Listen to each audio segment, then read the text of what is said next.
Hello everyone, कैसे हैं आप सभी लोग। Weekend is about to over, so let's begin back to the work. ये वीडियो मैंने आपके लिए बनाई है कम्प्लीटली। इसमें हमने एक मोमेंटम कैप्चर करने के लिए, not for long term momentum but intraday momentum या बीटीएसटी मोमेंटम कैप्चर करने के लिए एक इंडिकेटर का हमने यूज़ किया है। This is completely based on indicator and थोड़ा बहुत प्राइस एक्शन। अगर आपको बेसिक नॉलेज है प्राइस एक्शन की या नहीं भी है तो आप मेरे पुरानी वीडियो में देख सकते हैं, मैंने समझाया हुआ है। तो इंडिकेटर एंड प्राइस एक्शन का एक कंबाइंड ट्रेड कैसे ले सकते हैं इसमें मैंने डिस्कस किया है। वैसे 80% इंडिकेटर है एंड आप बिलीव कीजिए मेरे पे, ये इंडिकेटर ऐसा इंडिकेटर है जो आपका ट्रेडिंग जर्नी कंप्लीटली बदल सकता है। मैं कोई बड़े बड़े वादे नहीं कर रहा, आप खुद ट्राई कीजिएगा, यूज़ कीजिएगा। अगर आपने इमोशनली कंट्रोल कर लिया, कंप्लीटली स्ट्रेटजी मैंने समझाई, उस पर वर्क किया आपने, तो अब देखिए धीरे धीरे धीरे धीरे कैसे आप प्रॉफिटेबल बनते जाते हैं। सो let's begin this video and अगर लास्ट तक जरूर देखिएगा और पसंद आएगी तो प्लीज़ इस चैनल को सब्सक्राइब एंड वीडियो को लाइक जरूर कीजिएगा। Thank you.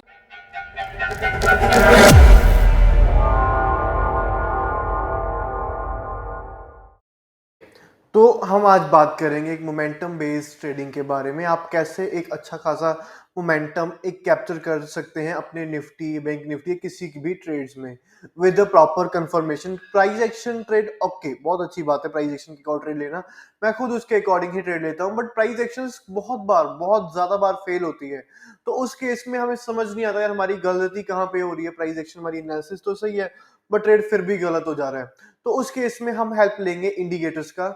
इस इंडिकेटर के अकॉर्डिंग हम कैसे ट्रेड ले सकते हैं, क्या है ये इंडिकेटर। इस चलिए तो शुरू करते हैं इस वीडियो को विदाउट वेस्टिंग एनी टाइम।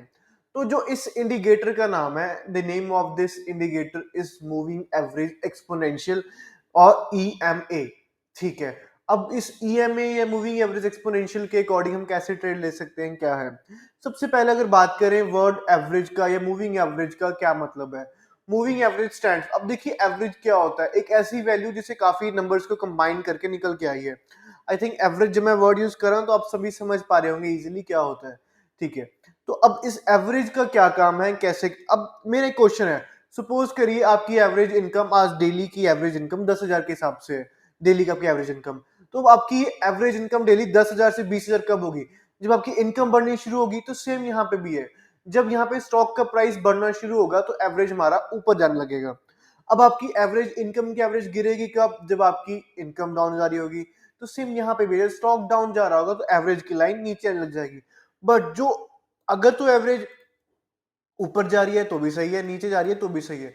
तो एज अ ट्रेडर में प्रॉब्लम कहां पे है, प्रॉब्लम वहां पे है जब एवरेज की लाइंस बिल्कुल ही स्टेबल है, कोई मूवमेंट नहीं आ रही है, बिल्कुल साइडवेज है, लाइक ऐसे एवरेज आपका कुछ ऐसे ट्रेड कर। अब ऐसा एवरेज कब होगा, ना ही हम ऊपर ग्रो कर रहे हैं ना ही नीचे ग्रो कर रहे हैं, तो हम तो एज अ ऑप्शन बायर फंस जाएंगे। अगर तो आपने सेलिंग की है फिर तो आपका प्रॉफिट हो जाएगा, but as a option buyer तो हम तो बहुत बुरे अच्छे खासे लॉसेस में जाने लग जाएंगे बिकॉज ऑफ द थीटा। तो हमने क्या करना है, हमेशा तो बढ़ती हुई एवरेज या तो गिरती हुई एवरेज में ट्रेड लेना है, कभी भी साइडवेज वाली एवरेज में ट्रेड नहीं लेंगे हम। तो इस एवरेज के अकॉर्डिंग, मूविंग एवरेज के अकॉर्डिंग हम ट्रेड ले कैसे सकते हैं, I will let you know. तो सबसे पहले आप यहाँ पे देखें, चलिए मैं आपको कुछ बेसिक्स पहले बताता हूँ, मैं उसके बाद आपको चार्ट्स पे लेके आऊंगा। तो इस मूविंग एवरेज का मतलब अब हमने इसमें दो क्रॉस ओवर्स देखने होते हैं। एक होता है bullish crossover and another one is bearish crossover. तो इस बुलिश क्रॉसओवर पे हम कैसे एंट्री ले सकते हैं या बेरिश पे कैसे एंट्री ले सकते हैं, I will let you know all the things. ठीक है जी, तो सबसे पहले बुलिश क्रॉसओवर होता कब है, कैसे होता है। मान लीजिए for example this one is the 20 अब यहाँ पे हमने क्या करना है, दो डिफरेंट ईएमएस लगानी है। ठीक है, कैसे, मैं इंडिकेटर्स में गया, I will type here EMA. इस ईएमए में दो बार क्लिक करूंगा, क्यों दो बार क्लिक करने का रीजन क्या है, क्योंकि मेरे को दो डिफरेंट ईएमए चाहिए ना, राइट। तो मैंने दो ईएमए क्लिक किए, उसके बाद मैं इसकी सेटिंग्स में गया, मैं इनपुट्स में जाके फर्स्ट वाले का लेंथ 20 कर दूंगा एंड स्टाइल में जाके इसका कलर ब्लैक करके, ब्लैक नहीं कर रहा मैं, रेड करके थोड़ा सा मोटा कर रहा हूँ मैं। ओके डन यहाँ तक। उसके बाद मैं सेकंड में गया, इसकी लेंथ में 10 रख रहा हूँ, स्टाइल में colour I will leave it to blue, blue ही रहने दूंगा, बस थोड़ा सा डार्क कर रहा हूँ। अब देखिए मैंने 10 और 20 की दो ईएमएस की लाइन लगा ली, तो इसका क्या मतलब है, 10 का क्या मतलब है, जब कभी भी 10 ईएमए जो आपकी जो स्टॉक है उसको पिछले 10 कैंडल्स का एवरेज निकालेगा। अब कैंडल का टाइम फ्रेम ने यहाँ पे कितना यूज किया है, 15 मिनट। तो जो ये वाली एवरेज है 15 मिनट्स के अकॉर्डिंग लगेगी, और दूसरी जो ईएमए हमारी 20 की है, तो ये वाली एवरेज हमारी पिछले 20 कैंडल्स की एवरेज निकालेगी। अब स्टॉक्स में एवरेज निकालने का फॉर्मूला क्या होता है, जस्ट वेरी सिंपल, पिछले 20 कैंडल्स की क्लोजिंग, पिछले 20 कैंडल्स की क्लोजिंग को टोटल करके divided by 20। It's as simple as this. आपको मैं दिखाता भी हूँ, यू कैन इजिली सी, यहाँ पे सेटिंग्स में जाकर इनपुट्स में गया तो सोर्स से क्लोज ले रहा है, तो इट मींस क्या मतलब है, हमने पिछले 20 कैंडल्स की क्लोज, हमने इंडिकेटर को कहा कि जो पिछले 20 कैंडल की क्लोजिंग है उसको टोटल करके एक एवरेज निकाल दे, और पिछले 10 कैंडल की जो क्लोजिंग है उसको टोटल करके एक एवरेज निकाल दे। तो स्टॉक इंडिकेटर ने ठीक है हमारे अकॉर्डिंग वर्क कर रहा है। तो अब इस इंडिकेटर के अकॉर्डिंग हम ट्रेड कैसे ले सकते हैं, देखिए फॉर एग्जाम्पल ये इंडिकेटर हमारी 20 वाली, जब 10 वाली इंडिकेटर 20 को नीचे से ऊपर ऐसे की क्रॉस कर रही है, for example this one is your 10 indicator, 10 ने 20 को नीचे से ऊपर ऐसे क्रॉस किया, तो this is a clear case of bullish crossover. I hope आपको पता लगा होगा एक बुलिश क्रॉसओवर क्या होता है। आप चाहे तो इस वीडियो पॉज करके जरूर चेक कीजिएगा बुलिश क्रॉसओवर को। बुलिश क्रॉसओवर कब होगा, कैसे होगा, जब 10 वाली ईएमए जो है हमारी, ये 20 है, नीचे से आती है 10 वाली, इसने 10 20 को नीचे से ऊपर क्रॉस किया, then it's an case of bullish crossover. ठीक है, बुलिश में पता लग गया क्या होता है, कैसे होता है। तो बेरिश क्रॉसओवर कब है, suppose this one is a 20 EMA, again 10 वाली ने 20 को ऊपर से नीचे क्रॉस कर दिया लाइक दिस, तो this is a complete case of bearish crossover. आप चाहे तो स्क्रीनशॉट ले सकते हैं इनका। बुलिश कब, जो नीचे से ऊपर, बेरिश कब 10 20 को ऊपर से नीचे क्रॉस करे। ओके, अब बहुत होगी थ्योरेटिकल बातें, अब हम कुछ प्रैक्टिकल करेंगे। ठीक है जी, अब आप क्लियरली देख सकते हैं, मैं निफ्टी का ग्राफ मैंने खोला हुआ है।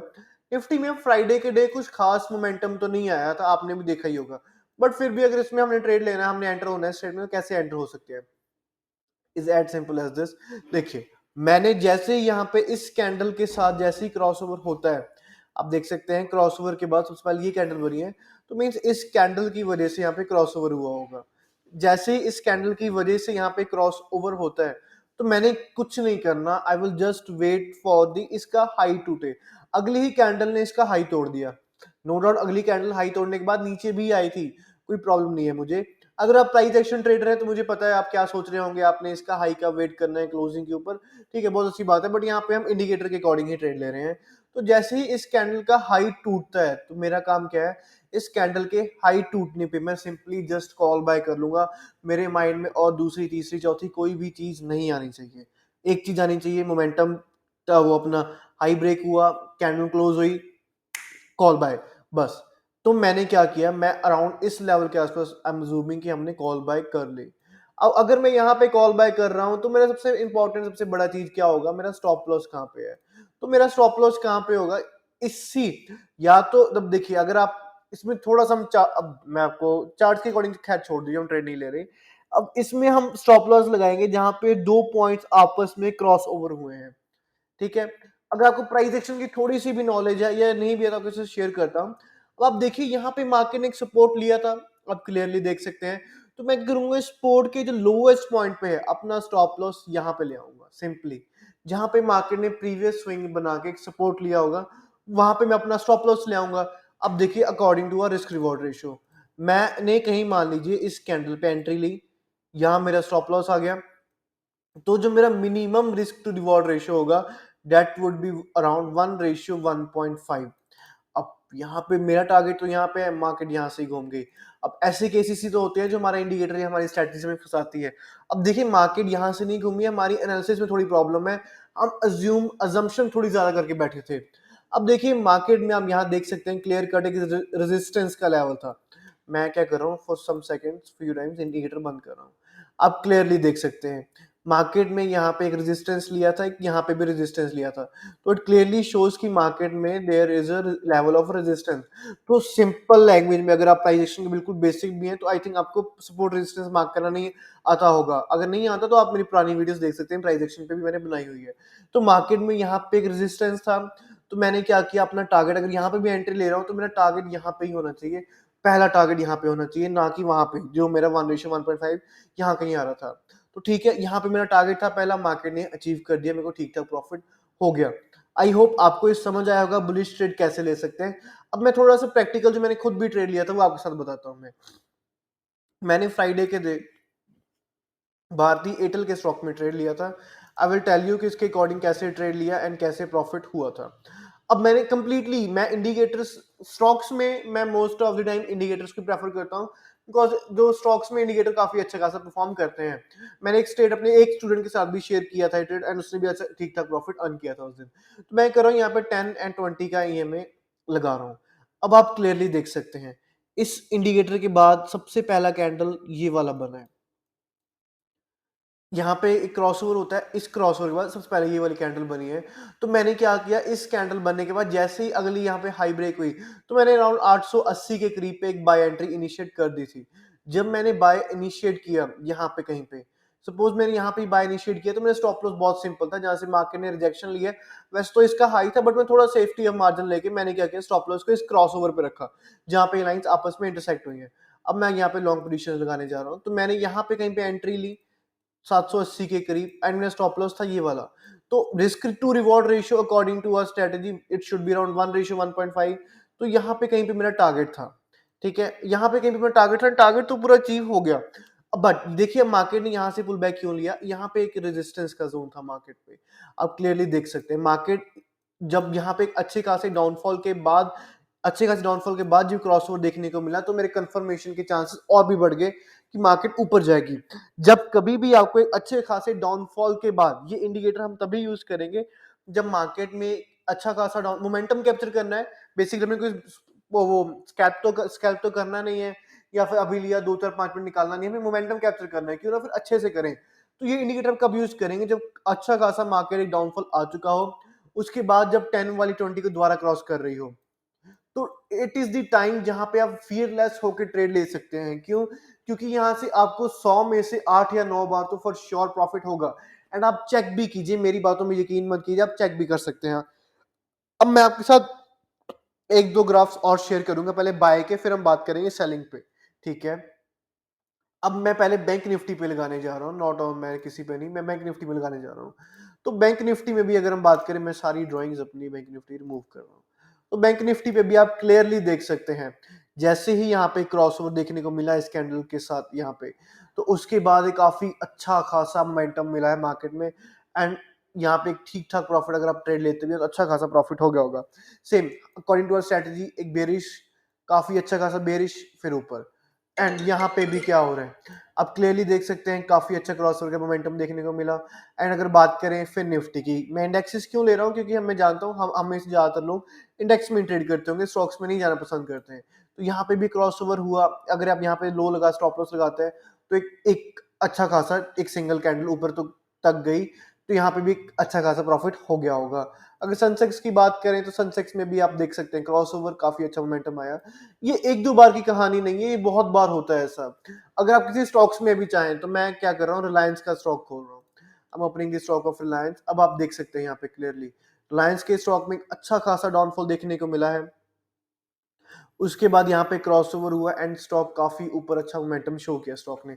अब देखिए यहाँ पे क्या होता है, इस क्रॉसओवर के बाद एक ग्रीन कैंडल नहीं बनी है।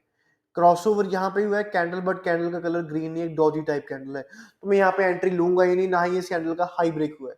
हमने तो हाई ब्रेक होने का वेट करना है, जैसे कि यहाँ पे था, ये कैंडल बनी, हाई ब्रेक हुआ, एंट्री यहाँ पे लेंगे, यहाँ पे स्टॉप लॉस होगा। अब देखिए एज अ मैं ऑप्शन, मैं जो ट्रेडिंग करता हूँ, तो मैं क्या करता हूँ, जो भी मेरा स्टॉप लॉस है मैं वेट करता हूँ कि उसके नीचे क्लोजिंग मिल जाए। हमेशा वेट कीजिए क्लोजिंग मिल जाए, उसके बाद ही अपना स्टॉक को अपने हाथों से निकालिए, रादर देन कि यहाँ पे जैसे ही आपका स्टॉप लॉस हिट करेगा प्राइस फिर ऊपर चले गया, तो ये काम मत कीजिए, अपने हाथों से स्टॉप निकालिए क्लोजिंग की वेट करके। ठीक है? हमने कई ट्रेड्स देखे जो कि एक बुलिश मोमेंटम में अच्छा खासा दिखा रहा है। अब हम बात करते हैं बेरिश की, बेरिश में कैसे ट्रेड्स ले सकते हैं। जैसे ही आप देख सकते हैं यहाँ पे हमने जैसे पहले डिस्कस बताया था बेरिश क्रॉसओवर का कैसे क्या है। जैसे ही 10 वाली लाइन 20 को ऊपर से नीचे क्रॉस करती है, लाइक इन दिस केस 10 वाली ने 20 को ऊपर से नीचे क्रॉस किया, 10 इज आर ब्लू एंड 20 हमारी रेड है।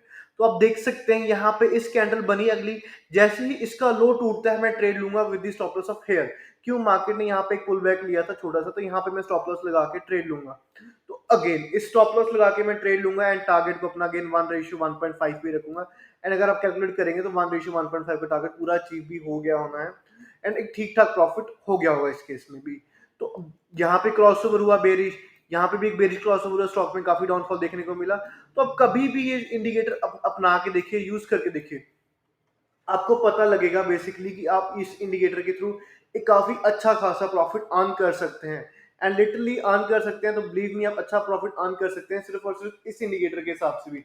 ये इंडिकेटर और थोड़ा बहुत प्राइस एक्शन का कॉम्बिनेशन, अगर आप दोनों मिला के ट्रेड लेंगे तो ठीक ठाक प्रॉफिट होगा। And do let me know in the comment box कि आपको ये इंडिकेटर कैसा लगा, आपने बैक टेस्टिंग की, आपकी इसकी एक्यूरेसी कितनी निकल के आती है, and how is this proper, और आप इसके अकॉर्डिंग ट्रेड लेंगे या फिर नहीं लेंगे। तो आज के लिए इतना ही, मिलते हैं अगले किसी फिर वीडियो में, डिस्कस करेंगे with some new strategies and new indicator. Thank you.